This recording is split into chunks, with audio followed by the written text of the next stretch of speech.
Boa noite, família Dona Dolorida, tudo bem? Agora sim, oficialmente, nosso super bate-papo hoje com a nossa parceira do projeto Dona Dolorida, Alexandra Freitas, nutricionista. Seja muito bem-vinda, Alexandra. Obrigada, boa noite a todo mundo. Obrigada, Mayra, pelo convite. Faz tempo que a gente ensaia essa conversa. Verdade. E hoje finalmente deu certo. Para todos terem conhecimento, desde que o Dona Dolorida foi criado, a Alexandra, junto com o projeto dela, ela é idealizadora do Nutrição Gentil. Daqui a pouquinho ela vai falar um pouco mais sobre esse projeto lindo que ela tem, em conjunto com uma colega dela. Elas foram as primeiras parceiras do Dona Dolorida e até então seguem firme e forte com a gente. Dona Dolorida vem crescendo com o passar do tempo, adquirindo novas parcerias, mas a Nutrição Gentil sempre segue conosco, nos ajudando, nos dando dicas, nos auxiliando, nos orientando. Então, eu não tenho palavras para agradecer o quão importante vocês são na vida da Dona Dolorida. Muito obrigada. Alexandra, sabe que eu queria saber o que é o Nutrição Gentil, por que vocês criaram, qual é o objetivo de vocês? Isso, era isso mesmo que eu ia falar, né? Aproveitar para justamente agradecer essa parceria, que eu acho que a gente vem com ideias muito parecidas, né? De propor aí conversas a respeito do autocuidado, né? Do cuidado com a saúde. E aí o Nutrição Gentil, ele é um projeto meu, né? E de uma outra amiga também nutricionista, a Irani, justamente com a ideia da gente divulgar e difundir, né? O cuidado com a alimentação, mas sem neuroses, né? Então, sem aquelas ideias de dietas restritivas, dietas malucas, né? Mas sim promover realmente, né, o que é de fato a alimentação saudável, a alimentação que ajuda no indo mais saúde. Então, essa é a nossa proposta e acho que vem bem de acordo com o que o Dona Dolorida também propõe. Com certeza. Alexandra, ela é professora também, universitária, dá aula na Faculdade Santa Marcelina, um excelente curso de nutrição, é mestre. Ela é mestre Ensino em saúde. das Ciências da Saúde. Ensino das Ciências da Saúde, perfeito, me fugiu da memória. E você quer falar um pouco da faculdade, do curso de nutrição? Sempre tem pessoas que nos perguntam, né? Tem bastante gente interessada nessa área. Eu acho que vale a pena divulgar essa instituição tão séria, tão responsável. Eu acho que é uma excelente oportunidade. Eu até agradeço, então, a oportunidade da gente falar um pouquinho, sim, do nosso curso, né? Eu e a Irani, que é a minha colega parceira aí do Nutrição Gentil, somos professoras lá nessa instituição. A Irani é coordenadora do curso, inclusive. E a gente tem muito orgulho, né, de onde trabalhamos, porque a gente tem certeza que a gente oferece um ensino de qualidade, né, um ensino que preza pela formação do aluno mesmo, e não, né, só termos muitos alunos. É lógico que é sempre bom ter muito aluno, mas a qualidade do ensino é o primeiro ponto realmente nessa instituição. Então, a gente está lá, a gente fica localizado em Itaquera, né, na zona leste de São Paulo. O curso já tem aprovação pelo MEC, temos nota 4 no MEC. É um curso que vem ganhando força e vem ganhando espaço aí no meio da nutrição. E eu tenho certeza que quem tiver curiosidade de conhecer vai gostar muito do que né, ver por lá. Se quiser fazer contato com a gente para saber um pouquinho mais como é que a gente organiza esse curso, eu fico também à disposição. Maravilha, muito obrigada. Então fica a dica para vocês, quem quiser conhecer um pouquinho mais, podem procurar a Alexandra ou através da página Dona Dolorida, ou entrem lá no Nutrição Gentil ou na página pessoal dela, ela vai ter o maior prazer em explicar para vocês como funciona, o que é o curso e esclarecer todas as dúvidas que vocês possam ter. E agora vamos falar um pouco do assunto que não quer calar, né? A gente recebeu um monte de perguntas, graças a Deus, do público Dona Dolorida, eles são bastante participativos e sempre trouxeram bastante dúvidas para a gente sobre a questão da alimentação. Isso é um dos motivos pelo qual a gente vem ensaiando essa live há tempos, né? E uma das dúvidas que surgiram ao longo desse tempo, Dona Dolorida, é sobre o fato de dor e alimentação. Nós queremos saber se a dor interfere na alimentação, se a gente tem aquela alteração ou de apetite, ou alguma coisa que faça a gente comer mais quando tem dor, ou não sei, alguma coisa assim. Sou leiga nesse assunto, como todos sabem, eu sou fisioterapeuta, eu vou descobrir agora os mistérios da alimentação junto com vocês. Ou se é a alimentação que interfere na dor, se realmente as coisas que a gente come podem ou não piorar a nossa dor. Então, vamos começar. Eu acho que antes de, né, acho que você fez uma organização aí de algumas perguntas, né? Acho que o nome da live aí, o tema, acho que a gente já pode dizer que as coisas são verdade. Né? A gente vai conversar bastante sobre isso, mas sim, né? A dor vai interferir no que a gente escolhe comer, na fome que a gente tem ou no apetite, e da mesma forma, o que a gente come pode aliviar ou piorar nosso quadro de dor, sim. Então, né, é um ciclo importante aí, se a gente pensar, né, que o que é efeito, o que é causa, eles estão realmente bastante interrelacionados, sim. Perfeito, vamos lá. Qual é a importância de uma alimentação saudável? Porque a gente sabe que nesse dia a dia, né, principalmente das pessoas que sentem dor, muitas vezes não têm disposição ou não conseguem ficar muito tempo na cozinha, não conseguem ir ao mercado ou preparar alimentos que às vezes demandam um pouco mais de tempo, um pouco mais de esforço físico, porque no caso dos muitos pacientes que sentem dor crônica, o fato de você segurar uma faca, o fato de você ficar 5 minutos em pé ali na mesa ou no balcão, cortando alimento, preparando, é um esforço imenso, porque muitas vezes as pessoas não têm disposição ou não conseguem nem levantar da cama. Isso acontece muito com os pacientes de fibromialgia. A fibromialgia, além da dor, ela também tem uma fadiga crônica, ou seja, por mais que as pessoas tentem descansar, elas têm um cansaço que é muito mais forte do que qualquer outro esforço que a gente faça e depois, porventura, venha a ficar naquela sensação de, preciso descansar. Quem tem a fibromialgia já tem intensamente esse cansaço extremo. Então, muitas vezes, ficar em pé numa cozinha ou tentar preparar algum alimento que demanda um pouco mais de esforço se torna inviável. E e muitas vezes as pessoas acabam partindo para o que é mais rápido, mais prático, mas nem sempre é o mais saudável, né? Então, eu queria que você explicasse direitinho qual é a importância de uma alimentação mais saudável, realmente, as pessoas tentarem tentar um mínimo de esforço, um pouquinho mais, a gente sabe que é muito difícil, mas para realmente tentar melhorar esse hábito alimentar. Tá, acho que o primeiro ponto, né, é a gente entender um pouco o que é alimentação saudável, né? Porque às vezes a gente fica pensando também que a alimentação saudável é aquela alimentação que é muito complexa e muito difícil de ser executada, né? E não, na verdade, a alimentação saudável é aquela alimentação em que a gente pode comer de tudo, né? Lógico que algumas pessoas vão ter algumas restrições, né? A depender aí, às vezes, de algum quadro clínico, de alguma doença.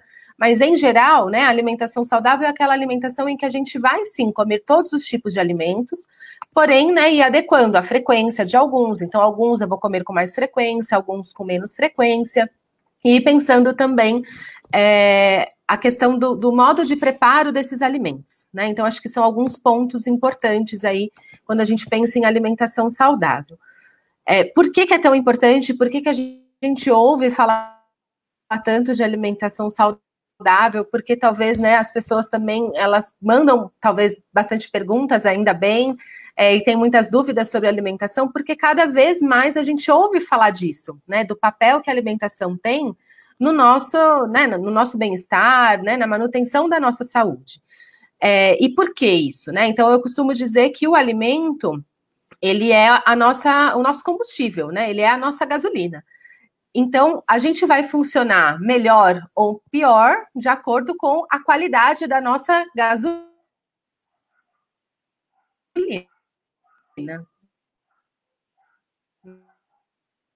Posto de gasolina que eu vou, né, frequentar para colocar o meu combustível, e o alimento, a gente tem que ter a mesma preocupação, né? Porque é o nosso combustível. Então, a alimentação saudável, ela é primordial aí para a manutenção da saúde, né, e também importante aí para o tratamento de algumas doenças.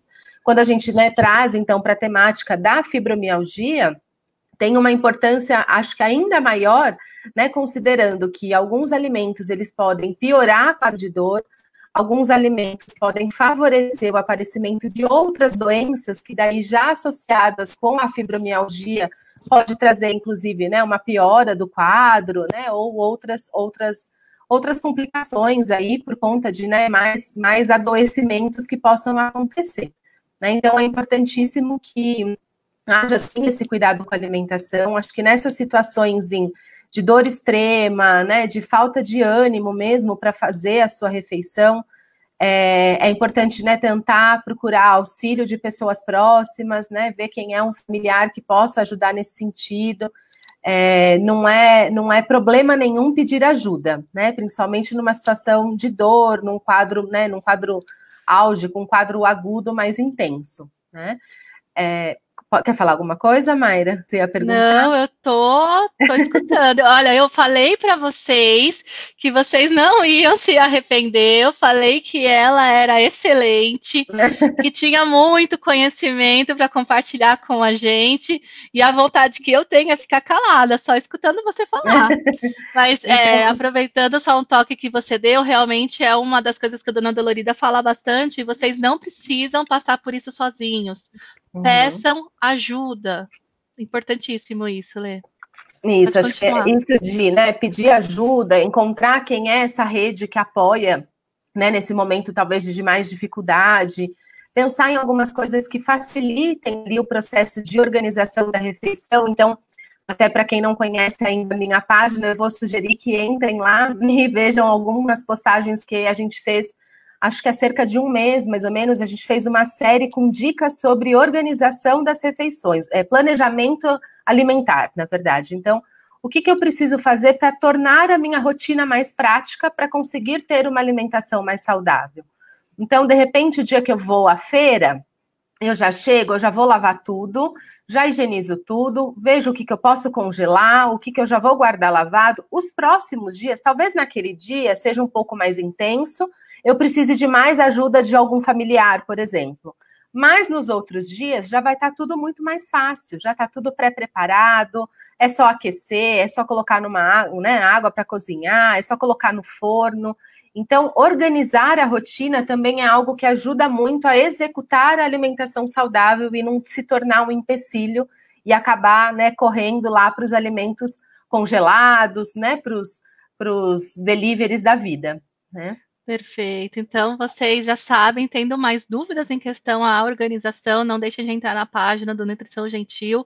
Com certeza lá vocês vão encontrar dicas maravilhosas e práticas para o dia a dia de vocês. Por que é importante diversificar nos alimentos, Alexandra? Muitas pessoas têm costume, né? Gostam de tal alimento e aí eles seguem naquele alimento dia após dia e não tentam saborear outros alimentos, né? Isso. Esse é um ponto, né, importante, já acho que linkando com a primeira questão, quando a gente fala de alimentação saudável, é realmente essa alimentação mais diversificada possível, né? Então, a gente costuma dividir os alimentos em grupos de alimentos, né? Então, a gente tem os cereais, né, os pães, os tubérculos, né, que são os alimentos fontes de carboidrato, os alimentos fontes de proteína, seja de proteína animal ou proteína vegetal, como, por exemplo, os feijões, lentilha, ervilha, as verduras, os legumes, as frutas, né? Então, são 5 grupos de alimentos e a gente precisa ter nas nossas refeições todos esses grupos de alimentos presentes, né? Quanto mais variado e mais colorido for o nosso prato, forem as nossas refeições, isso significa que a gente está ofertando nutrientes diferentes para o nosso corpo, né? Então, os alimentos de cor alaranjada, por exemplo, eles são ricos em vitamina A. Os alimentos de cor roxa, né, são ricos em flavonoides, que tem outra função no nosso corpo. Então, até mesmo a coloração dos alimentos, ela já nos dá indícios de qual é a função que ela vai executar no nosso corpo. Então, quanto mais colorido, né, e mais diversificado for esse prato, com certeza, mais nutrientes a gente vai ofertar para o nosso corpo, melhor vai ser aquele nosso combustível que eu falei para vocês, né? A qualidade do nosso combustível vai ser melhor, né? A gente vai conseguir realmente ofertar tudo o que o nosso corpo precisa, de forma que ele se mantenha saudável, sem risco aí de deficiências, né? E algumas descompensações. Entendi. Então, por exemplo, se você chega uma pessoa, um paciente seu, né, com uma queixa de um distúrbio, não um distúrbio alimentar, mas ele chega a sentar na sua frente e fala exatamente o que ele come e você vai fazer sua anamnese e sabe, por exemplo, que ele tem dor, tem fadiga e alguma coisa assim. Pelo que ele relata que ele come, você já consegue mais ou menos identificar o que está faltando para melhorar esses sintomas dele? É possível isso, então? Sim, é possível. Então, a gente vai, principalmente, né, avaliar essa diversidade dos alimentos, né? Então, a presença ou não desses 5 grupos de alimentos, né, que eu comentei com vocês. Às vezes até tem os 5 grupos de alimentos, porém, eles não se diversificam muito. Então, por exemplo, a pessoa só come um tipo de fruta, né? Então, tá faltando cor. Vão ter, com certeza, se está faltando cor, pode ser, né, muito provável que haja deficiência de algum tipo de nutriente que possa estar piorando, né, esse quadro, às vezes uma imunidade que está baixa, né, um quadro de dor, né, então, por exemplo, o excesso de consumo de carboidratos, ele pode se tornar um agente inflamatório, então ele pode piorar quadro de dor, né? Então, posso comer carboidrato? Com certeza, a gente precisa do carboidrato, né? Mas não dá para comer só carboidrato. Então, a gente vai precisar balancear isso, escolher o carboidrato mais adequado, né? Os carboidratos integrais, né? Então, as farinhas integrais, os pães integrais, né? O arroz integral, ele acaba sendo mais benéfico nesse ponto, né? Porque a gente diminui a absorção aí, né, a conversão dele em glicose é mais lenta, então isso também diminui o seu poder inflamatório, né, então são coisas desse tipo que a gente vai conseguir olhar, sim, e conseguir ajudar, né, a encontrar um caminho para adequar essa alimentação, essa refeição, com certeza. Maravilha, vamos lá. Outra pergunta que chegou também, que gerou muita dúvida, foi até de uma seguidora que passou por um nutrólogo e ela achou que fosse um nutrólogo que viria aqui. E aí eu expliquei que não, que era uma nutricionista, e ela perguntou qual era a diferença. Então, se é uma dúvida dela, eu imagino que deve ser uma dúvida de muitas pessoas, né? Sim. Qual é a diferença entre nutricionista e um nutrólogo? Tá, a primeira diferença é a nossa formação mesmo, né? Então, o nutricionista é um profissional que ele faz o curso superior, né, a graduação em nutrição. Então, são 4 a 5 anos, às vezes dá uma diferença aí entre uma instituição ou outra, mas, né, são profissionais que estudam nutrição, né, e se formam como nutricionistas.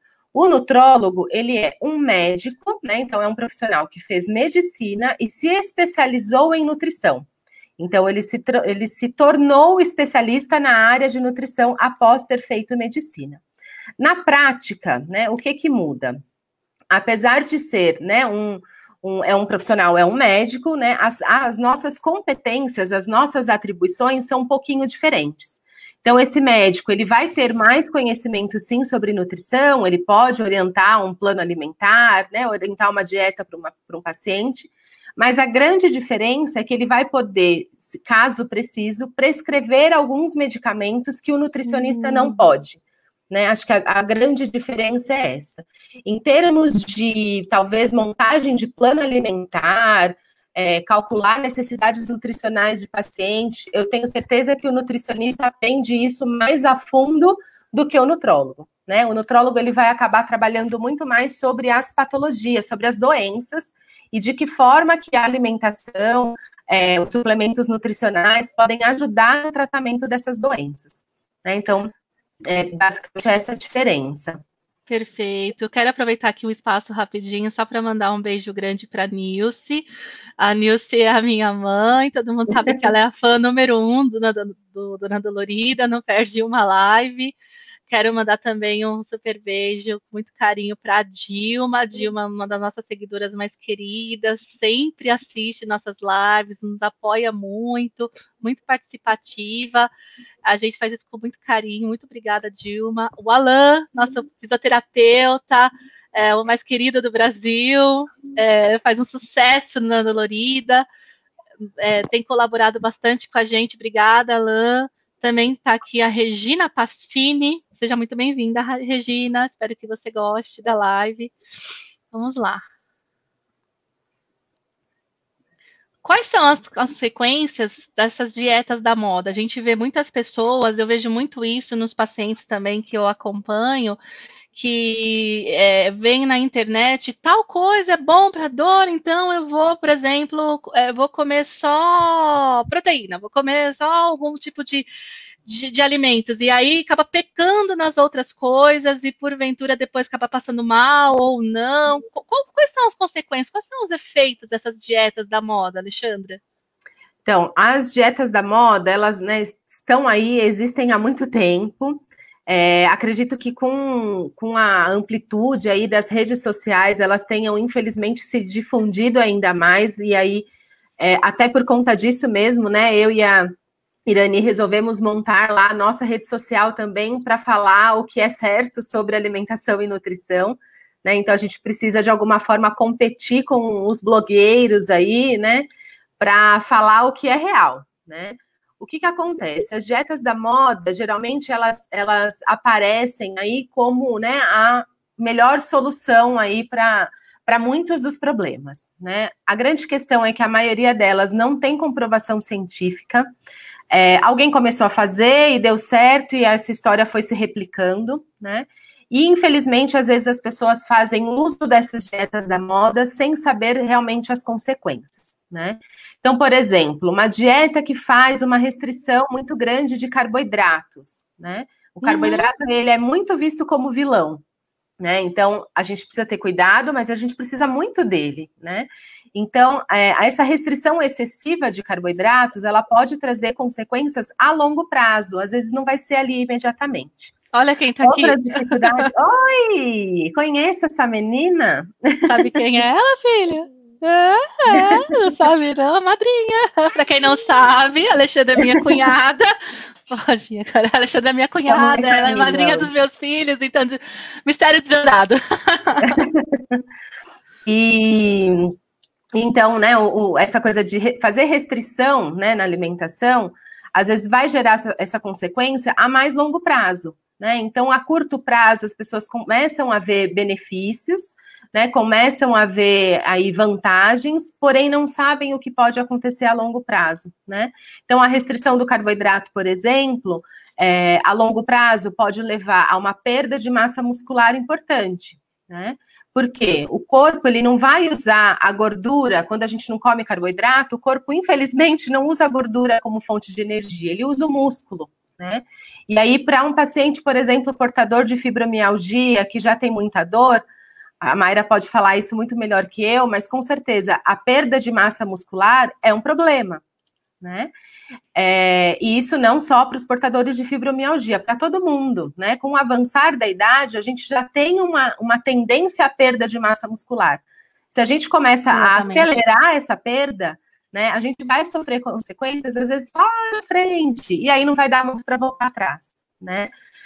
Às vezes, consequências para pacientes que são diabéticos, por exemplo, e têm hipoglicemia, sofrem aí, né, com as restrições, às vezes, muito drásticas que são orientadas a eles de forma equivocada, né? Então, o ideal, né, se alguém está precisando realmente mudar, repensar a alimentação, é procurar um profissional, ele com certeza vai conseguir te orientar de uma forma que você consiga cuidar da sua alimentação sem o sofrimento, né? Às vezes as pessoas têm ideia de que vão no nutricionista e ele vai falar para tomar água e alface, só que não, né?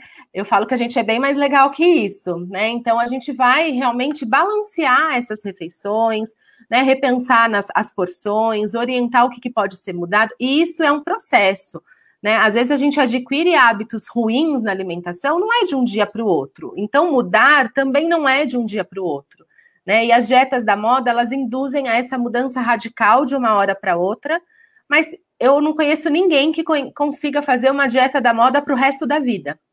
A hora que para a dieta da moda, tudo volta a ser como antes, né? Exatamente. Então, esse é o grande problema aí desses modismos aí com relação à alimentação. Então, para vocês verem, né, que não é diferente a questão da alimentação com tudo que a gente vem falando para vocês todo esse tempo. Os resultados não aparecem de uma hora para outra.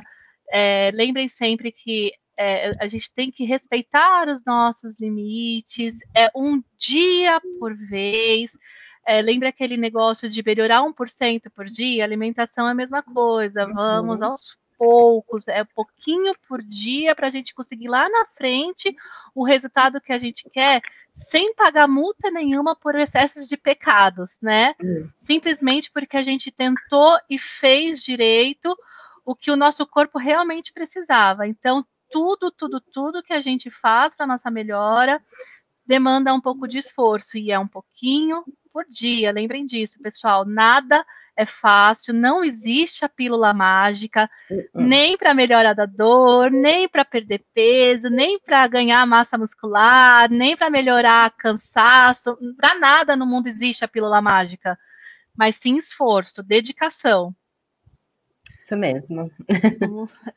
Isso é uma tecla que a gente bate o tempo todo, tanto eu quanto o pessoal que colabora comigo no Dona Dolorida, o Alan, o William, nosso educador físico, a Daniela Queiroz, nossa psicóloga portuguesa, todos nós sempre batemos muito nessa tecla, para as pessoas sempre terem em mente que não existe caminho fácil na vida. Nem ganhar na Mega Sena é fácil, né? Apesar de que a gente acha que é dinheiro fácil, mas a gente precisa ter pelo menos o esforço de ir jogar.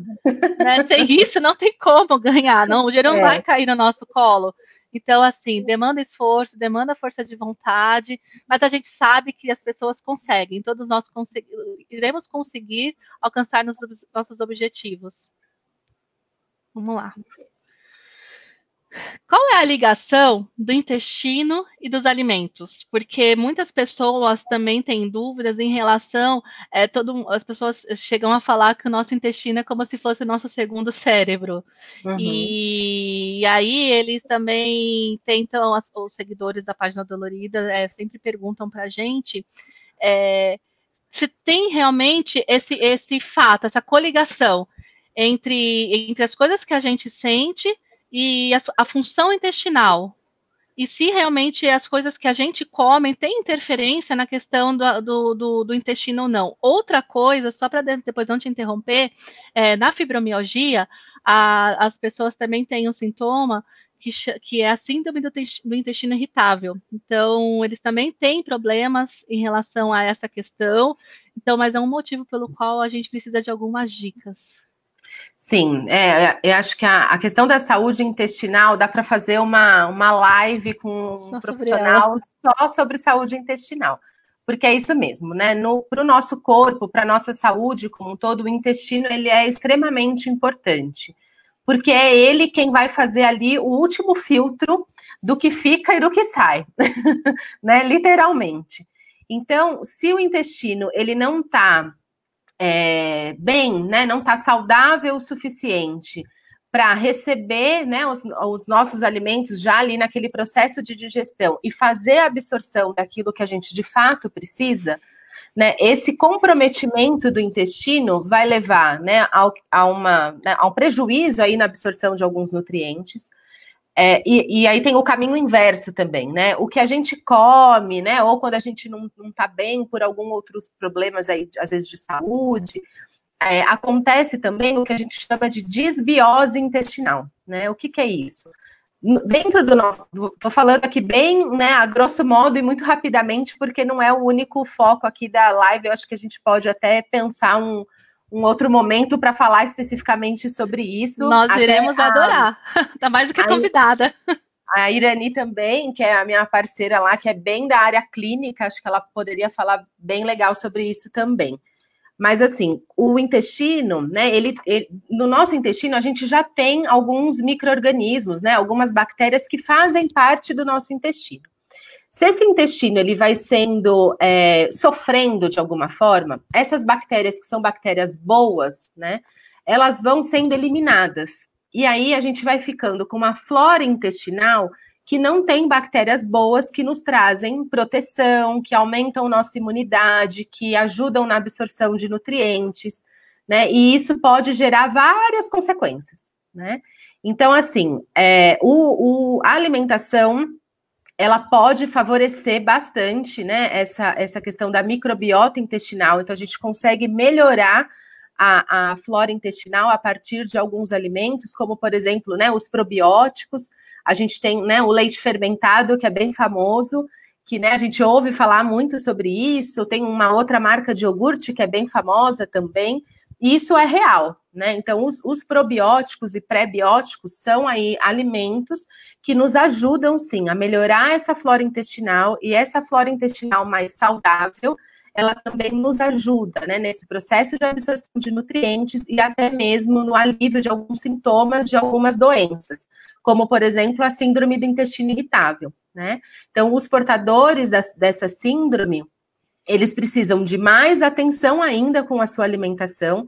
Então, ingerir mais alimentos que favoreçam essa microbiota intestinal bastante saudável, né, rica em bactérias boas, aí, bactérias de proteção. E também é importante pensar, sempre quando a gente fala de saúde intestinal, pensar também na hidratação, né, que às vezes é uma outra questão que fica um pouco esquecida, né, a questão da ingestão de água. Se a gente tem pouca ingestão de água, também a gente não ajuda em nada o nosso intestino a trabalhar adequadamente, né? Então, às vezes, uma constipação intestinal vai fazer com que, né, fique, né, vá acumulando por muito tempo, né, fezes ali na região do intestino, e isso vai aumentando as bactérias que nos fazem mal, né? Na síndrome do intestino irritável, tem muito também a questão do emocional, né, o quanto o emocional também interfere no funcionamento do intestino, né? Então, por isso que eu falei que de falar de saúde intestinal dá para abordar uma live só para falar sobre isso, porque tem realmente bastante coisa. Mas, né, dentro do que está aí na pergunta, né, se existe ligação, com certeza, né? Primeiro porque o intestino é um órgão importantíssimo para esse processo de absorção e aproveitamento dos nossos nutrientes, né, que começa na nossa boca, né, lá com a mastigação, com a saliva, mas que termina lá no intestino. E quem vai nos ajudar, né, ao aproveitamento final dos alimentos é o intestino. Então, com certeza, a gente mandar para ele coisas que sejam boas também vai ajudar, com certeza. Perfeito.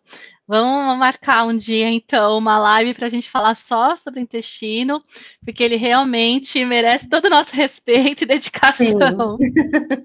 Com certeza. Alimentos processados, industrializados, eles pioram realmente a dor da gente? Sim, né? Então, vou ser bem categórica aqui em dizer que sim, né? O que acontece? Os alimentos, a gente hoje usa os alimentos industrializados, que eu imagino que quando, né, quem colocou essa pergunta esteja pensando aí nos congelados, nos fast foods, né? Nos refrigerantes, enlatados. Todos esses alimentos, hoje a gente já os chama de alimentos ultraprocessados, né? Por quê? Até para explicar, né? Isso é uma nomenclatura que foi colocada no Guia Alimentar da População Brasileira, que foi publicado em 2014 pelo Ministério da Saúde. Antes a gente dizia mesmo alimentos industrializados, mas a gente tem, por exemplo, o leite, ele é um alimento industrializado, e tudo bem, a gente precisa dele, né? Então, esses alimentos que são ricos em corantes, em produtos químicos, ricos em açúcar, ricos em gordura, que mais? Em corante, né? Acho que eu falei, conservantes, eles são chamados de alimentos ultraprocessados. Esses alimentos são aqueles que a gente tem que consumir com a menor frequência possível, né? Eles não são proibidos, então, como eu falei, dentro de uma alimentação saudável, a gente pode comer de tudo, porém, a gente deve consumir com a menor frequência possível, né? Por quê? Justamente pela sua composição. Então, vou dar uma sugestão, quase que uma tarefa de casa aí para quem está com curiosidade com relação a isso. pega um alimento desses chamados ultraprocessados, um produto congelado, desses, né, que compra pronto, um macarrão instantâneo, né, qualquer coisa nesse sentido, e vai dar uma olhadinha na lista de ingredientes. Vejam quantos ingredientes tem e quantos nomes a gente não faz a menor ideia do que é, né? Porque são produtos químicos usados pela indústria para dar sabor, para aumentar a validade. Então, sendo produto químico, né? Então, não é um produto natural, não faz parte do nosso, né, da nossa natureza consumir esses produtos. Eles estão dentro aí de uma linha, né, dos alimentos que a gente pode chamar assim de alimentos inflamatórios, né? Então, eles podem aumentar colesterol, por exemplo, podem aumentar a taxa de açúcar no sangue, que, né, também são processos inflamatórios, e dentre esses processos inflamatórios a gente tem a questão da dor, né? Então, a dor, ela também é um processo inflamatório que a alimentação, ela pode contribuir positiva ou negativamente nesse sentido, né? Então, sim, a gente pode dizer que esses alimentos ultraprocessados, eles podem piorar quadro de dor, sim, né? Porque eles estão dentro da lista do que a gente chama aí de alimentos inflamatórios. Eu não sei se tem alguma outra pergunta sobre alimentos inflamatórios, não sei se você recorda, Mayra. E não lembro agora, vai ter que seguir. Tá, não é porque daí acho que eu já vou comentar, né? Qualquer coisa já fica comentado. Porque daí, dentro desses ultraprocessados, né? Além dos ultraprocessados, na verdade, a gente tem, né, o açúcar mesmo como mais um alimento que pode ser inflamatório, as frituras, né? Então, tudo bem, eu não compro batata congelada, eu compro batata na feira, no mercado, mas eu só como frita, né? Então, é legume, né? Mas é um legume, como que foi o modo de preparo, né? Então, o modo de preparo fez com que, de alguma forma, perdesse um pouco da qualidade nutricional. Não é problema nenhum comer a batata frita eventualmente, né? O que não dá é para a fritura ser a base de preparo das nossas refeições, né? Então, a gente costuma dizer que a fritura, ela deve ser consumida uma vez na semana, né? É uma frequência razoável, né? Então, dá para matar a vontade de comer algumas coisas, porém, é preciso esse cuidado também, né? Com o excesso de fritura, as gorduras, né? Em geral, seja óleo, manteiga, né? Então, óleos e gorduras, a não ser o azeite, que é uma gordura boa, que é uma gordura que tem um potencial anti-inflamatório, porém, a gente também tem que tomar cuidado com quantidade, porque não é porque é azeite que eu posso usar um monte, né? O azeite a gente não pode aquecer, a gente tem que comer ele cru, então a gente tem que comer ele na salada, porque quando a gente aquece o azeite, ele perdeu os ômegas, que é a substância que nos trazem benefícios para a saúde, né? Olha só, e muitas pessoas acham que por o azeite ser mais saudável, então usam para tudo, inclusive para fritura, né? Às vezes deixam de usar o óleo. Então, se for fazer fritura, é melhor usar o óleo? Se for fazer fritura, né, aquilo com não aquela é o ideal, mas a frequência mínima possível, é melhor usar o óleo, tá? Olha isso, pessoal. E outra, né? Usar o óleo e não reutilizar o óleo, né? O que acontece? Os óleos, eles têm uma coisa que a gente chama que é o ponto de fumaça, né? Na nutrição a gente aprende isso, que é até quanto de temperatura ele pode subir de forma que ele não se torne mais prejudicial para a nossa saúde. Se a gente fica reaquecendo muito óleo, ele vai subindo cada vez a mais altas temperaturas e ele vai virando um óleo cada vez de pior qualidade, né? Então, o ideal é utilizar o óleo de preferência, né? Tem até a história do óleo de canola, óleo de milho, de girassol, mas na verdade, assim, se for, como vai consumir frito e é fritura e não é, né? Nunca vai ser bom a gente comer a fritura. Tanto faz o óleo que for usar, né? O importante é consumir com pouca frequência, né? Então, reduzindo a frequência é o que vai ser mais importante do que o tipo do óleo, né? A não ser quando você vai usar cru.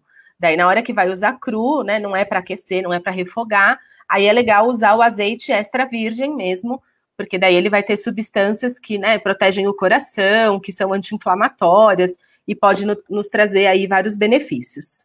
Maravilha. Tem uma pergunta aqui da Aline Prel. Aline, muito obrigada por vir assistir a gente. Quais alimentos podem ser consumidos que possuem vitamina D? Então, a vitamina D, ela tá super em alta, né? Acho que a coisa do Covid-19 aí, do coronavírus, né, deixou a vitamina D ainda mais famosa. A gente tem alguns alimentos, sim, né, que tem vitamina D, porém, a vitamina D, a gente aproveita melhor a vitamina D que a gente obtém a partir da exposição ao sol, tá? Então, aquela coisa de tomar sol pelo menos 20 minutos ao dia, expor, né, o máximo do corpo que for possível, então principalmente o tronco, né, às vezes não é algo tão simples, né, da gente conseguir fazer no dia a dia, por isso que cada vez mais as pessoas têm deficiência de vitamina D, porque a gente toma pouco sol, né, a não ser quem mora na praia, que acho que tem um pouco mais de facilidade nesse sentido, mas às vezes até quem mora na praia não vai à praia, né, e a gente usa protetor solar, porque a gente tem uma questão aí, né, dos raios ultravioleta, e a gente tem que usar protetor solar mesmo. Então, quando possível, né, é importante que a gente se exponha, assim, um pouco ao sol, pelo menos 20 minutos ao dia. Se possível, o tronco, né, a parte aqui de braços também, né, desde a infância, os idosos também, é bastante importante que façam essa exposição solar, porque a vitamina D ela vai ter um papel importantíssimo aí, tanto na questão da imunidade, como também na saúde óssea, né? Então, o primeiro ponto da vitamina D que eu queria falar é esse, que a exposição solar é a parte mais importante para a gente obter e realmente absorver a vitamina D. Mas existem sim alguns alimentos que eles têm vitamina D, e eles são os alimentos principalmente de origem animal, né? Então, as vísceras e miúdos, por exemplo, então fígado, por exemplo, tem vitamina D, gema de ovo, alguns peixes também, alguns cogumelos, tipo shimeji, shiitake, também tem aí algum teor de vitamina D, tá? Basicamente, são mais aí os alimentos de origem animal. Tá? Outros alimentos, às vezes, eles são precursores de vitamina D, mas não são eles exatamente aí que vão fazer a absorção. Então, é mais a exposição solar, né, e a alimentação que tenha carnes, né, carnes, ovos, peixes, né, e aí a gente tem uma questão, às vezes, com os vegetarianos, com os veganos, né, que fazem alguma restrição. E aí esse grupo, por isso que é importantíssimo que esse grupo faça acompanhamento médico, acompanhamento nutricional, para ficar de olho, né, porque há um risco maior de deficiência, né, de vitamina B12 principalmente, de ferro também, né, então risco de anemia. Então são pessoas que precisam estar fazendo exames com um pouquinho mais de frequência, para ver se há necessidade de suplementação, uma vez que fazem a restrição desses alimentos. Perfeito. Eu tenho uma dúvida, né? Pessoas que fazem cirurgia bariátrica, tem alguns médicos que recomendam comer carne maior parte dos dias da semana, né? E aí eu queria saber se no caso dessa pessoa que já fez essa cirurgia, que tem teoricamente essa necessidade, mas também tem dor crônica. Comer carne vermelha demais prejudica, piora a dor? Tem alguma correlação? Tá? Tem sim. Dentre a lista aí dos alimentos considerados inflamatórios, a carne vermelha ela aparece nessa lista sim, né? Então, assim, apesar de aparecer nessa lista, não é que não é para comer, né? Uhum. Talvez a pessoa possa revezar um pouco melhor o consumo com outros tipos de carnes, como, por exemplo, peixe, frango ou até mesmo ovo. No caso, né, do paciente que faz cirurgia bariátrica, por que há essa recomendação, né, do consumo preferencial por carne vermelha? Justamente pela quantidade de ferro e de vitamina B12 que tem na carne vermelha, e porque os pacientes pós-operatório, né, de cirurgia bariátrica, de redução de estômago, eles têm, como o caminho que o alimento passa, né, do estômago e do intestino, ele é menor, eles têm uma menor absorção dos nutrientes e eles têm mais risco de deficiência nutricional. Então, num caso de uma pessoa que tem dor e também fez cirurgia bariátrica, a minha recomendação seria diminuir um pouco o consumo de carne vermelha para, por exemplo, uma refeição ao dia, e na outra refeição trocar por um outro tipo de carne, ficar atento aos exames bioquímicos, porque esse paciente ele já faz suplementação. Então, o que dá para, como ele já toma o suplemento nutricional, né, o polivitamínico, o polimineral, é ficar de olho se há necessidade de aumentar um pouco a dose, né, desse polivitamínico ou desse polimineral para compensar essa redução, né, um pouquinho da carne vermelha, né, e observando. Né? É muito, por isso que assim, não tem uma regra, né? A gente vai ter que ver o caso, né? Aquele paciente, como é que estão os exames dele, como que é esse quadro de dor, será que é mesmo a carne vermelha? Porque também a gente, né, tá falando aqui da carne vermelha, mas às vezes é uma pessoa que consome muito açúcar, então açúcar é muito mais inflamatório do que carne vermelha. Né, consome muito refrigerante, que está cheio de produto químico, está cheio de açúcar também, né? Então, às vezes, não é a carne vermelha o problema. Então, a gente vai mexer em outras coisas primeiro, para depois repensar na carne vermelha. Alexandra, me dá só um minutinho aqui, deixa eu só salvar uma garota aqui. Vem cá. Tem uma pet na live, é isso? Pois é, tem uma pet que tá doidinha pra sair. Pronto, desculpa, pessoal. Então, o pessoal do Dona Dolorida, os seguidores já estão até acostumados, que ou entra pet no meio da live, ou entra filho, ou entra filha. A gente nunca passa ileso por essa live, nunca passa. Eu acho que é por isso que o pessoal se identifica, porque eles passam pelos mesmos problemas que eu passo no dia a dia. Estando em casa é assim mesmo. Perda de apetite, pode ser falta de alguma vitamina? Vamos aproveitar o assunto da questão de vitaminas, né? Encaixou direito a pergunta. Sim, pode ser, né? Na verdade, ela vai. Uma pessoa com uma queixa de perda de apetite, a gente vai ter que investigar várias questões. Então, desde a saúde mental, né? Será que essa pessoa está um pouco deprimida, está um pouco depressiva? Aconteceu alguma coisa recente com ela que a deixou, né, mais entristecida, né? Então, pode ter esse cunho mais emocional, né, mais voltado aí para a questão da saúde mental. Pode ser, né, se a gente for para essa linha, né, da questão da alimentação, pode ser sim deficiência nutricional. Por exemplo, a anemia, um dos sintomas da anemia é perda de apetite, né?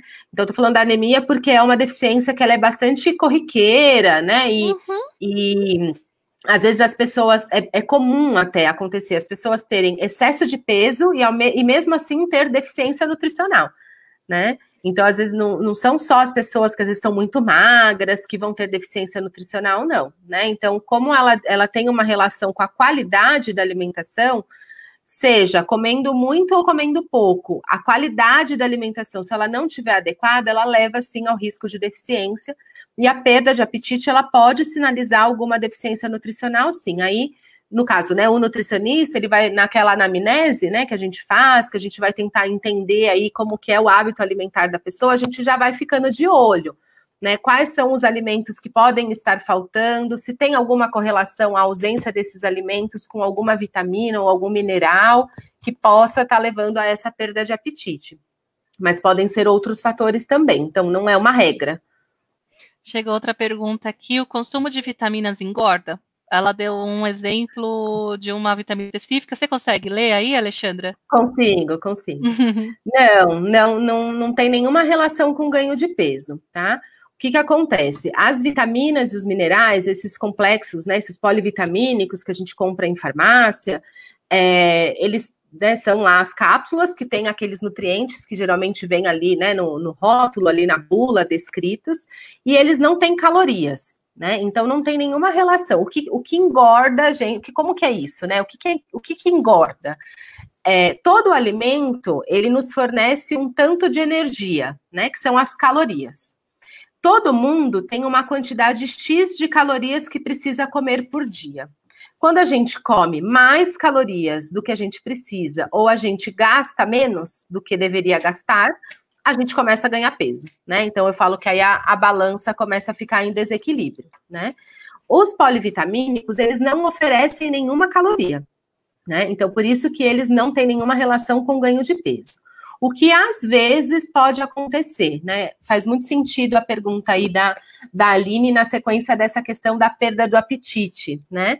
Por quê? Às vezes a pessoa estava com perda de apetite, aí ela iniciou o suplemento, né, o polivitamínico, o polimineral, e aí ela voltou o apetite e começou a ganhar peso, porque ela começou a se alimentar novamente.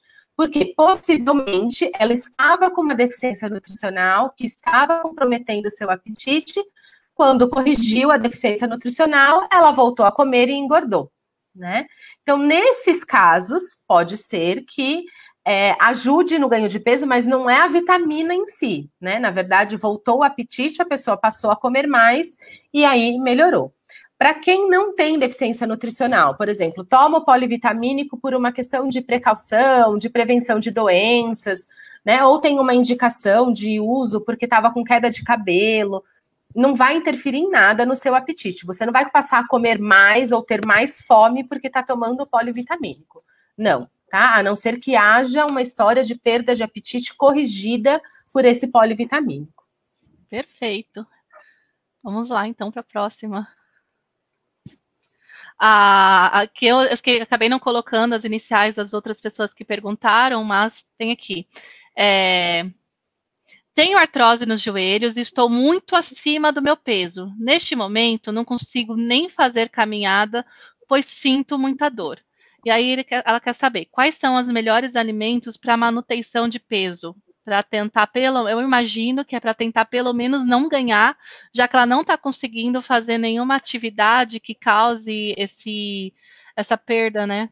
Uhum.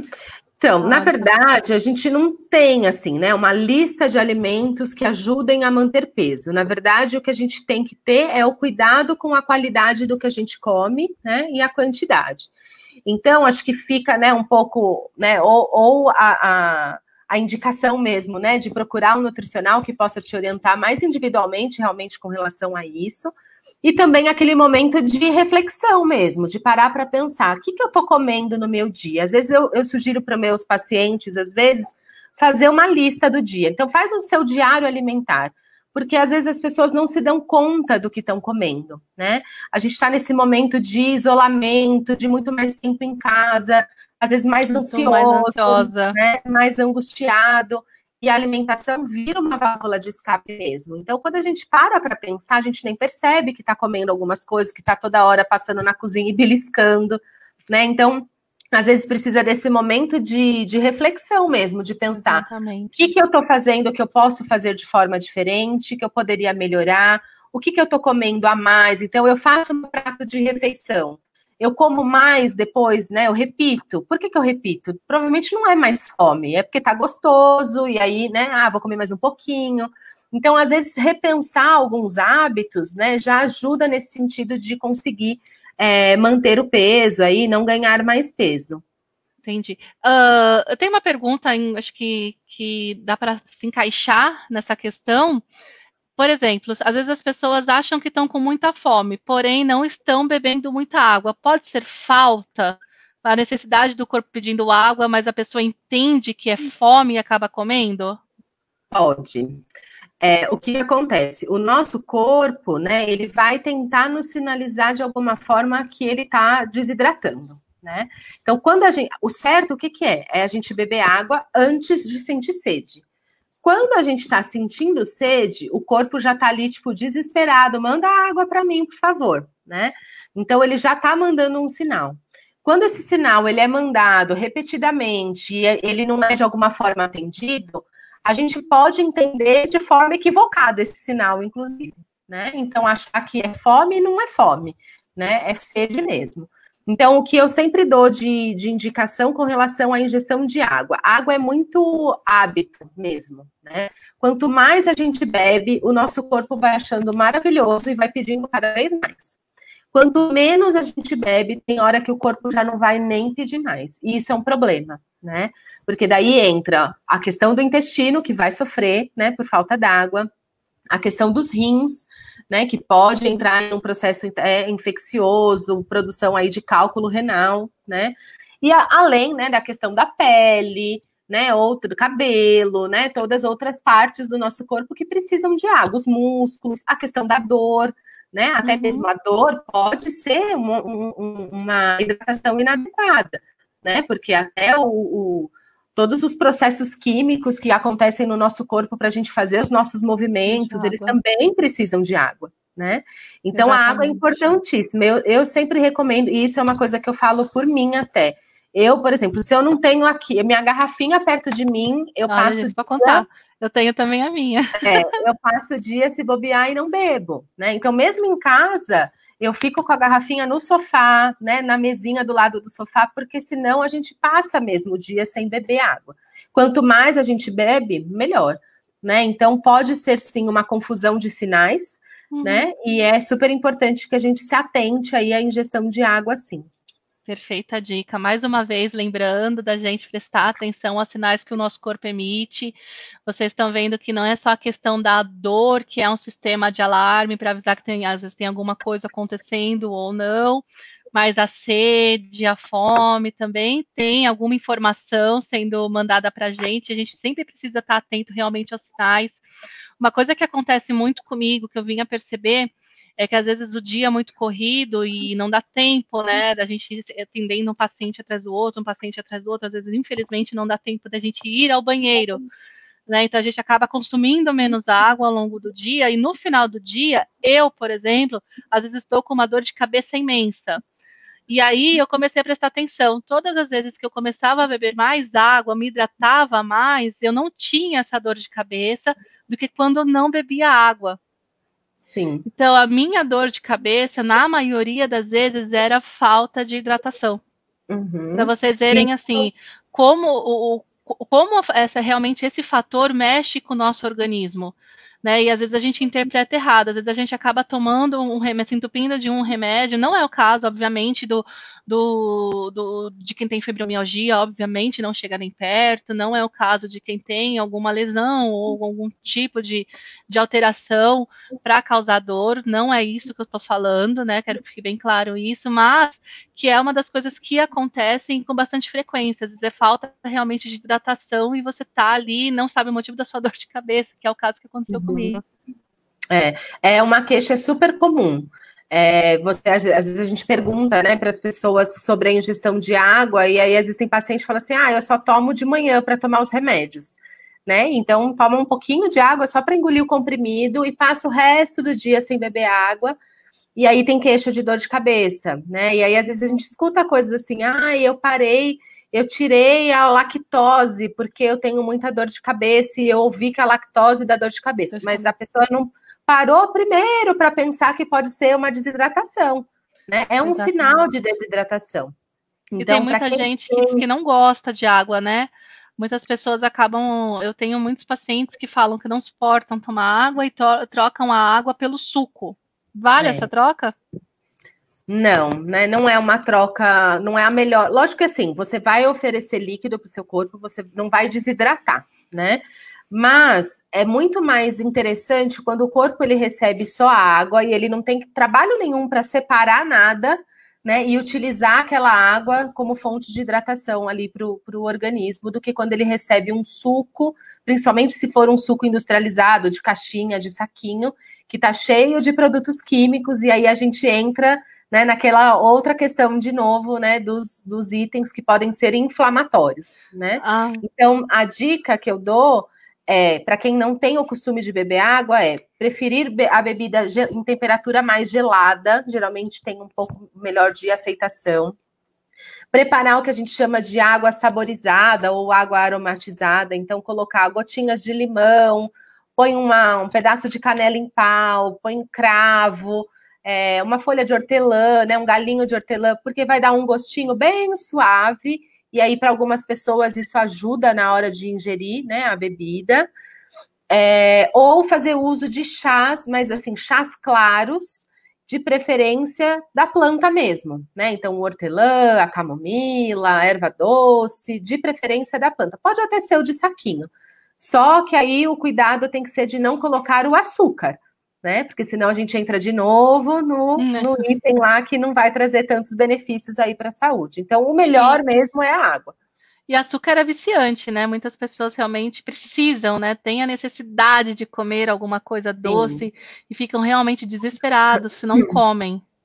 Sim, o açúcar, ele tem esse poder de viciar mesmo, né? Por quê? Quando a gente consome, ele libera, ele ajuda, né? O açúcar, ele ajuda na liberação de serotonina, né? Que é aí um hormônio da sensação de bem-estar, né? Então tem até alguns documentários um pouco radicais demais até, mas que comparam, né, o açúcar com a cocaína, né?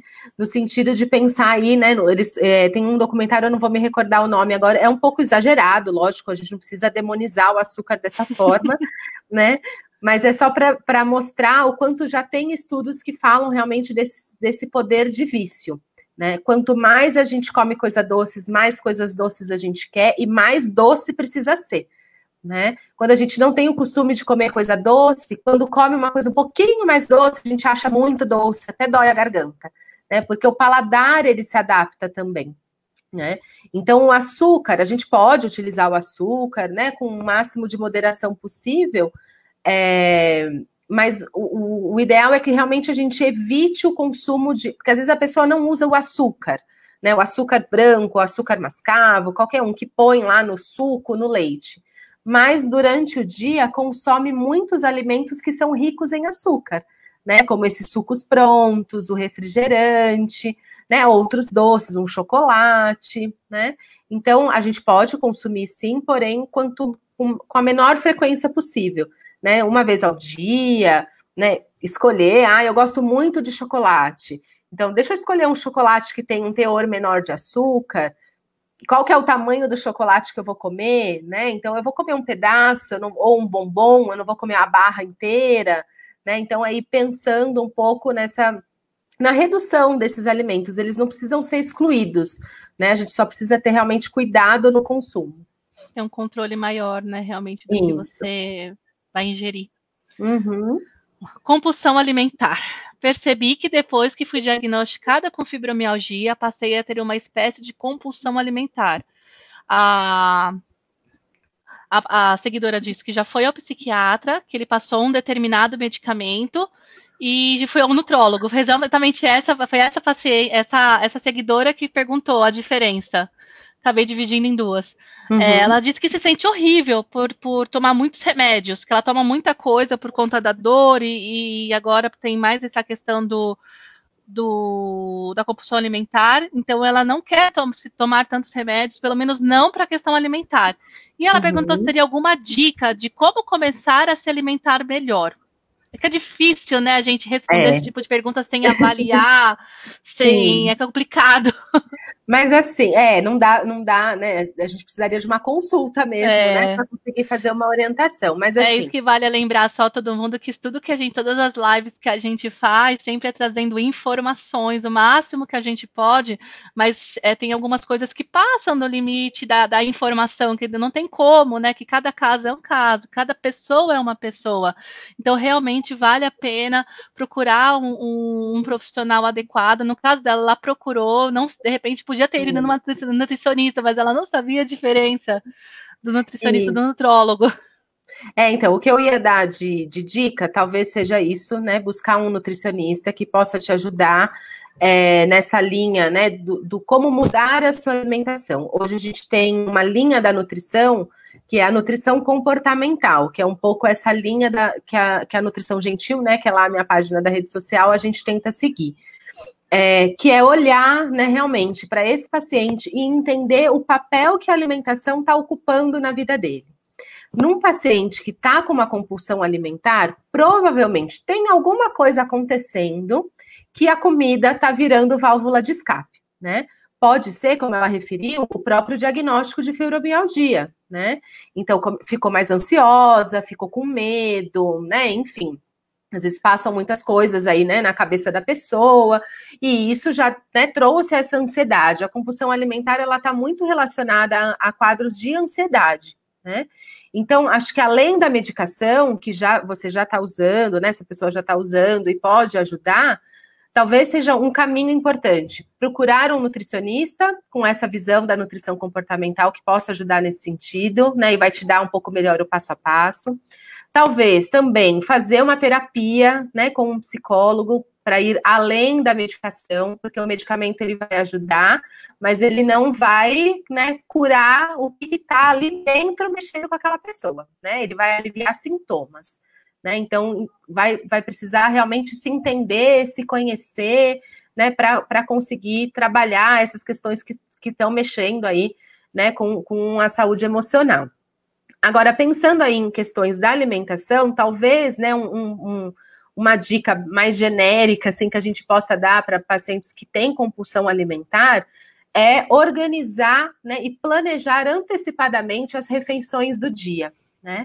Então, às vezes, a pessoa ela fica tão ansiosa, né, que ela, só de pensar o que será que eu vou comer, ela, né, já fica maquinando um monte de coisa e aí come além do que deve porque não planejou, simplesmente foi lá e comeu. Né? Então, de repente, planejar. Então, chega um dia hoje à noite, eu vou planejar tudo que eu vou comer amanhã. Né? Então, faz um planner, põe lá na geladeira, organiza o dia. Então, aqui que vai ser meu café da manhã e vai tentando esse exercício de não passar daquilo que você se planejou. Vai ter dia que vai, né, talvez vai ter uma recaída, né, vai escapar de alguma forma, mas fazendo esse planejamento, isso ajuda a pessoa a se organizar e a se controlar melhor. Né? Outra coisa também que às vezes ajuda além desse planejamento, é organizar mais refeições ao dia. Então, de repente, tentar comer volumes menores e mais fracionado. Então, não passar de 3 horas sem comer, porque às vezes a pessoa fica numa tentativa de, não, eu preciso parar de comer, eu não vou comer. Fica um tempão sem comer, toma café da manhã e aí só vai jantar. Daí, a hora que vai jantar, tá com uma fome, né, tão de leão, que fica difícil se controlar mesmo, né? E aí, às vezes, já tem mais um outro componente junto aí de um quadro de mais ansiedade. Então, organizar as refeições também a cada 3 horas também pode ajudar nesse sentido. E aí teria que ver, né, mais individualmente outras questões mesmo para conseguir dar outras dicas. Perfeito. Sabe uma coisa que eu queria perguntar? Você teria algum modelo depois que você pudesse compartilhar com a gente de planner, que a gente pudesse compartilhar com as nossas seguidoras, só para quem quiser, né, manter essa organização? Nós divulgamos uma vez também sobre início de atividades físicas, né, em relação às de casa, as coisas que você faz, como começar, e uma relacionada a exercícios físicos também, e os seguidores têm gostado bastante desse tipo de material. Se você depois puder compartilhar conosco, seria bem legal. Anotei aqui, eu te mando sim para você compartilhar. E só um recado que vale a pena falar para essa seguidora, mais uma das teclas que a gente bate sempre, que nenhum profissional tem o poder de te tratar sozinho, de te ajudar sozinho. Precisa sim que haja união entre os profissionais, por isso que a gente insiste tanto no tratamento multidisciplinar. A perfeição seria se fosse inter, né? Mas nem sempre é possível que seja dessa forma, infelizmente. Mas não dá para que um profissional só te ajude, porque você não é só uma questão, você é um conjunto de coisas que precisam ser trabalhadas. Então, procure um psicólogo, tente ver essa questão da sua compulsão, a questão da sociedade, procure um nutricionista. Às vezes esse profissional também vai ter um outro olhar para te ajudar, que não seja só medicamentoso. Nós estamos aqui para te acolher também. Nós não conseguimos te dar a sua consulta, mas nós podemos acolher, tentar te orientar a que profissional procurar, de repente, quais determinadas perguntas, né, pertinentes fazer. Então, nós nos colocamos à disposição para te ajudar. Você não está sozinha. Nós, do Dona Dolorida, estamos com você, tá bom? Vamos lá. A outra seguidora: tenho muita insônia devido à fibromialgia, que também é um dos sintomas, o sono não reparador, a pessoa não consegue dormir, às vezes vai dormir, já é quase de manhã, é bem complicado, né, e é aquela pessoa que já tem a fadiga crônica, e o fato de não dormir só piora esse cenário. Então ela pergunta se teria algum alimento que seja bom para ajudar a dormir, né? Que o que vale também levar em consideração é a questão da higiene do sono, né? Não há pílula mágica, não é só a questão de um alimento que vai te ajudar deitar e apagar. Você precisa, que a gente já tem conversado em outras lives, de, né, manter uma higiene na hora de você dormir, evitar alguns tipos de abusos de informações, né? Mas, enfim, tem algum alimento que possa ajudar? Na verdade, assim, alimento mesmo, a gente não tem nenhum, assim, exatamente que, né, ajude, induza o sono. A não ser as bebidas, né, os chás de algumas ervas, né, como camomila, chá de melissa, né, que podem ajudar um pouquinho, capim santo, que podem ajudar um pouco, né, a acalmar um pouco, né, e ajudar a melhorar um pouco a qualidade do sono. Mas, assim, tem outras duas coisas que acho que é legal a gente falar. Uma é o consumo de cafeína, né, e outros alimentos e bebidas à base de cafeína. Então, a gente pensa, quando fala cafeína, a gente pensa muito no café, mas, né, os refrigerantes à base de cola também tem cafeína. Os refrigerantes de guaraná também tem cafeína. Às vezes algum chocolate, a depender do chocolate, pode ter uma quantidade, não de cafeína, mas de outras substâncias que também agitam um pouco. Os alimentos que são mais ricos em açúcar, né? O açúcar, qual que é o papel do açúcar no nosso corpo? Nos dar energia. Se a gente recebe ou fornece muita energia para o corpo, às vezes num horário já tarde da noite, pode ser que isso também te deixe um pouco mais agitado mesmo, porque aí você está realmente ali no pique, né, de fazer uma faxina na casa. Né? Então, o ideal é que as refeições à noite, principalmente, elas sejam mais leves, né? Que essa pessoa não tenha problemas até mesmo com a questão da digestão, que às vezes pode ser um complicador para o sono também. E evite aí as bebidas à base de cafeína também, depois, né, do período da tarde para a noite, já elimine, né, esses alimentos aí do hábito alimentar e faça a higiene do sono, né? Acho que a higiene do sono acaba sendo a prática que realmente a gente mais recomenda para portadores, para pessoas aí que sofrem com a insônia, né? Não tem muita coisa, assim, um alimento milagroso, infelizmente não temos, não. Maravilha. O consumo de quinoa é bom para a saúde?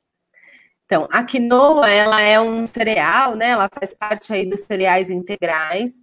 Ela é boa, sim, né? Assim como outros cereais, a gente tem a quinoa, tem a aveia, tem a linhaça, tem a chia, né? Todos são cereais integrais que nos fornecem fibras, né? Que são super importantes lá para a saúde intestinal, que a gente já comentou. E essas fibras também ajudam bastante a diminuir a nossa absorção de gordura, a nossa absorção de açúcar. Então, são alimentos que também têm os ômegas, né? O famoso ômega 3, o ômega 6, que são gorduras boas, que protegem o coração e tem característica anti-inflamatória.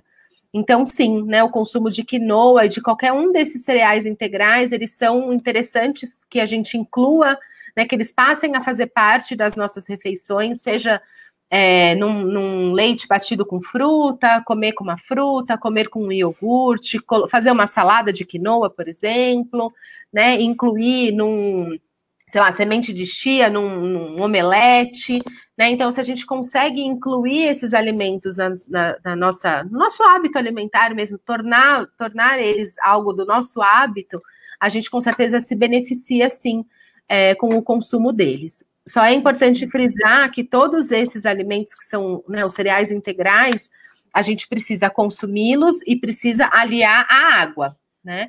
A Maravilha. gente precisa da ingestão de água junto, porque senão a gente pode piorar a questão do funcionamento intestinal. Então, para a gente se beneficiar do consumo desses alimentos, a gente precisa caprichar na ingestão de água também. Maravilha. Vamos lá. Qual é o impacto que a alimentação tem na saúde imunológica?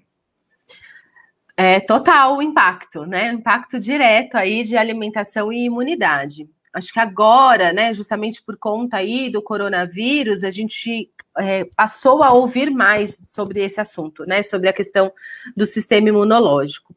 Como o alimento, ele é justamente, né, o nosso combustível, é ele que vai nos garantir se a gente tem combustível de melhor ou pior qualidade. A alimentação ela influencia diretamente no sistema imunológico. Existem alguns nutrientes que eles são, dentre as funções que eles executam, está justamente aumentar, né, e ser parte aí do processo de ativação do sistema imune, né?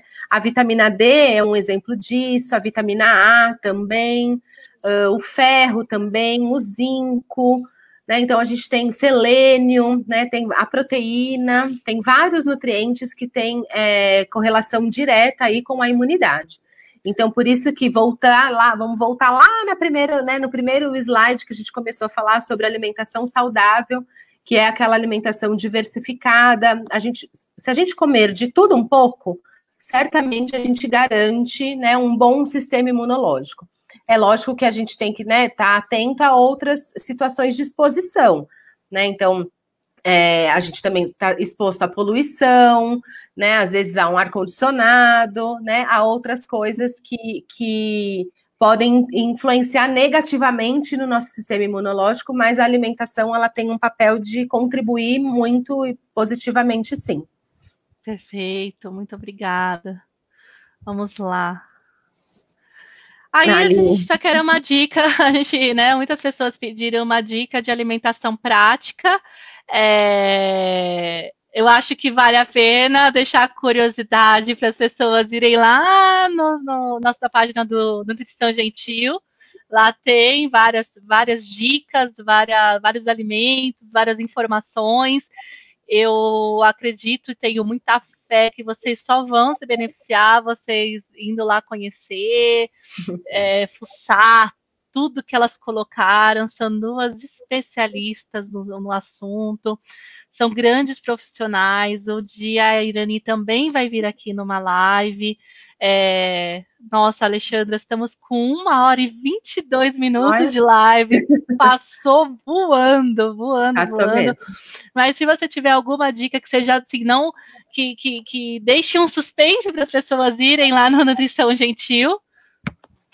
Tá, eu acho que nem tem realmente, né, uma única dica que eu possa falar, né, sobre alimentação prática. Eu acho que a gente organiza tanta coisa no nosso dia, a gente organiza como é que a gente vai para o trabalho, a gente organiza que dia que a gente vai fazer compra, que dia que eu vou pôr gasolina, e às vezes a gente não para organizar a alimentação, né? Então, eu acho que dar essa importância para a alimentação.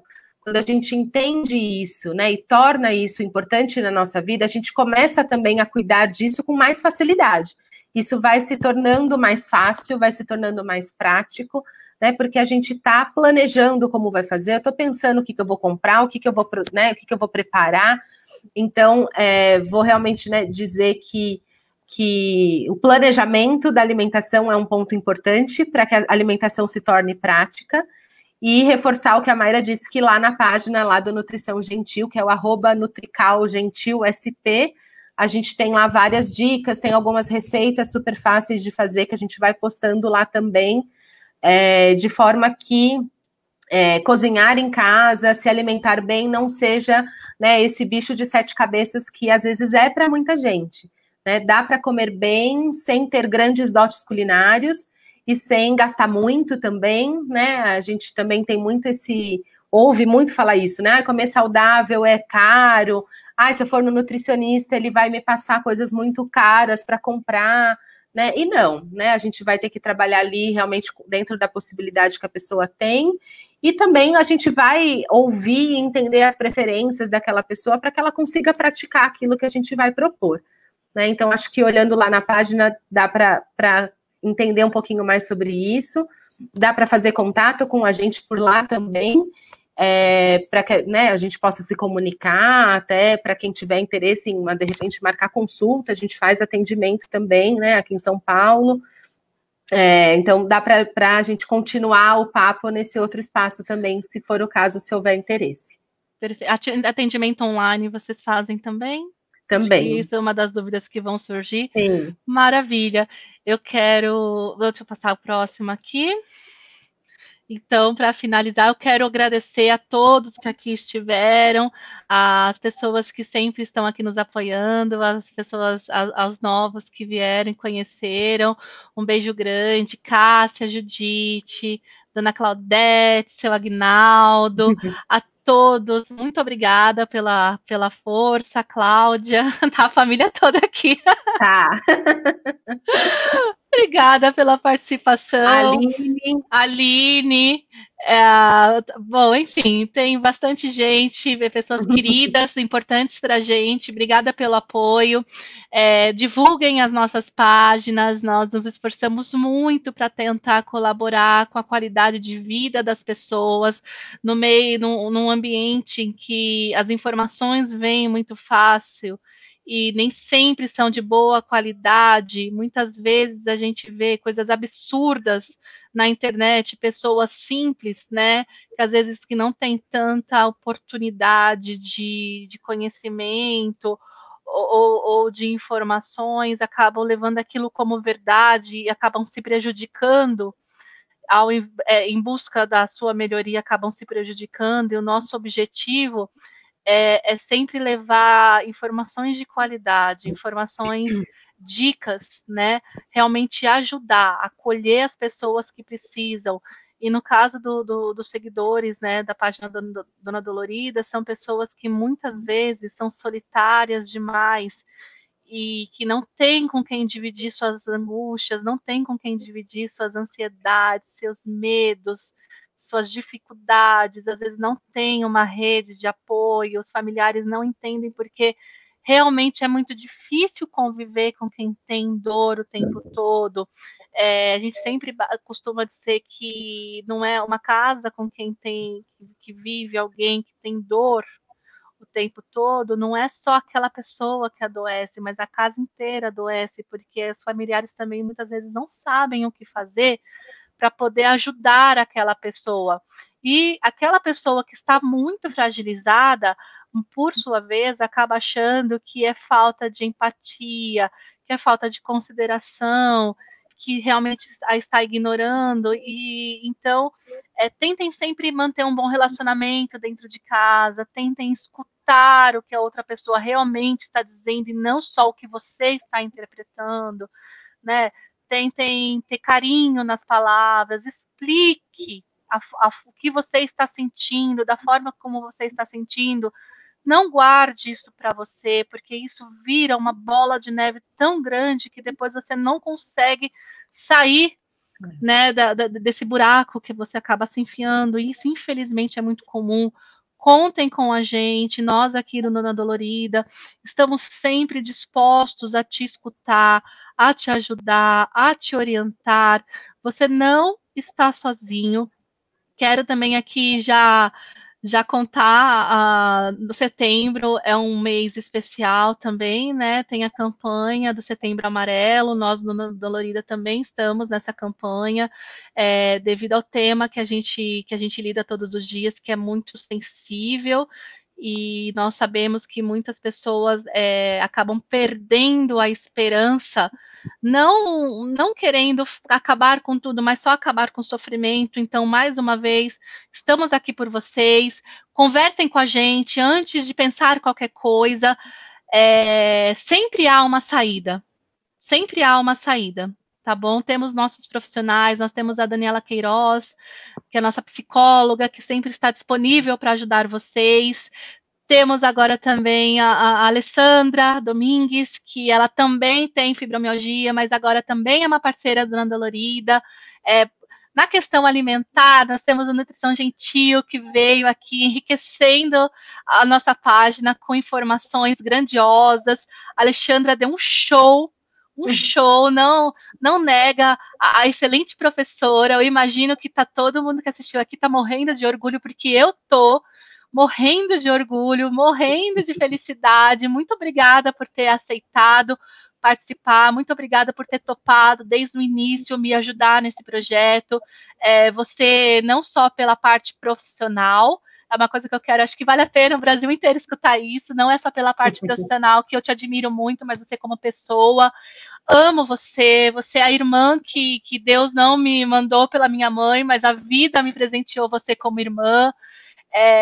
Eu admiro você como pessoa, admiro você como profissional, admiro você como a segunda mãe dos meus filhos. Você é realmente um presente de Deus para a vida de todo mundo que tem a oportunidade de poder conviver com você. Então, muito obrigada por todo o companheirismo, por toda a amizade, por toda a parceria. Quero te convidar para vir mais vezes aqui. Você realmente abrilhantou, Dona Dolorida. Tenho certeza que todas as pessoas que assistiram essa live puderam se enriquecer de informações únicas para a vida delas. Foi muito, muito valioso. Muito obrigada. Muito obrigada a Irani também por ter permitido, né, ter concordado com a Nutrição Gentil, ter participado aqui. E é uma parceria muito valiosa para mim. Muito obrigada mesmo. Não só em meu nome, mas em nome de todas as pessoas que colaboram. Alain, o William, a Daniela, a Viviane, nossa assessora, que nós temos uma assessora, olha como a gente é chique. A Luciana Reis também nos ajuda muito com a experiência de vida dela, também é da família. E a Alessandra Domingues. Então, Alexandra, muito obrigada mesmo. Se você quiser fazer uma consideração final, 1h30 de live. Depois de você falar tudo isso, fica até difícil aqui de terminar, mas eu queria super agradecer, né, também aqui a oportunidade. Eu gosto muito de falar sobre nutrição, de conversar, né, a respeito do assunto, porque eu acho que é isso, a gente precisa difundir o que é verdadeiro, né, sobre alimentação e nutrição e competir mesmo aí com os blogueiros fitness que falam muita coisa que pode trazer muito mais prejuízo do que benefícios aí para a saúde. Então, esse espaço para a gente é super importante. Desde o início das nossas ideias, das nossas redes sociais, a gente pensou, né, justamente de fazer essa parceria. A gente foi protelando por N motivos esse momento desse encontro, mas para mim foi super proveitoso também, foi muito legal ver o quanto as pessoas se interessam mesmo, né, pelo assunto aí de alimentação saudável, né, o quanto a alimentação pode contribuir no tratamento, né, dos portadores aí de fibromialgia. E acho que a gente tem, né, toda a possibilidade de com certeza, ter outros encontros para conversar de várias outras coisas que dentro da nutrição a gente tem um mundo enorme aí de coisas para tratar e a gente está super disponível. Então, agradeço a confiança também, tudo que você me falou, você sabe que é recíproco. Então, a gente está junto também nessa proposta, né, além da nossa família, com certeza. Perfeito. Fica aqui, então, já pré-estabelecido, porque nós gostamos de deixar as coisas muito bem resolvidas aqui. Volte, por favor, falando do intestino para a gente. Eu acho que isso é um assunto realmente pertinente, a questão da página, e vale toda a atenção. Então, quando você estiver disponível para nós, por favor, venha de novo. Tenho certeza que vai ser sucesso. Muito, muito obrigada a todos que ficaram aqui conosco. Foi uma live extensa, vai ficar salva, tanto na página do Facebook quanto no YouTube. Vai ter uma prévia no Instagram, então, por favor, sigam, compartilhem, comentem, leve essa informação para pessoas que vocês conhecem que sofrem ou com alguma dessas necessidades que aqui foi citado. E muito, muito obrigada a todos. Beijo grande para vocês. Semana que vem tem outra live também, agora com a Viviane, então vocês aguardem, vai ser muito, muito legal. Beijo. Tchau, pessoal. Tchau, obrigada, Alexandra. Boa noite. Tchau, tchau.